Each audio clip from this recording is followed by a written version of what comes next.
श्री स्वामी समर्थ. तुम्हाला तर सगळ्यांना माहिती आहे की गौरी गणपतीची क्लिनिंग घरी चालू आहे. तर आज सगळ्यात अगोदर म्हणजे किचन काढलं, कारण की सकाळी 7च वाजले होते. 7 वाजताच किचन काढलं होतं, कारण की जोपर्यंत घराचं किचन आवरणं होत नाही तोपर्यंत घर आवरल्यासारखं वाटतच नाही.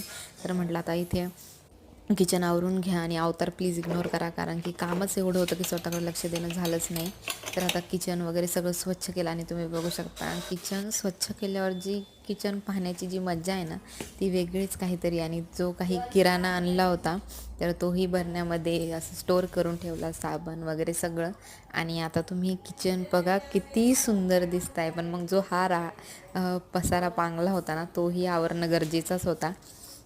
किचन आवरणं झालं आणि गौरी गणपती घरी येताना कसं की बाबा सगळं किचन वगैरे सगळं स्वच्छ पाहिजे. आणि त्यानंतर शेवट केला एक चहानी. आणि 4 साडेचार वाजले होते सगळं आवरायला. श्री स्वामी समर्थ.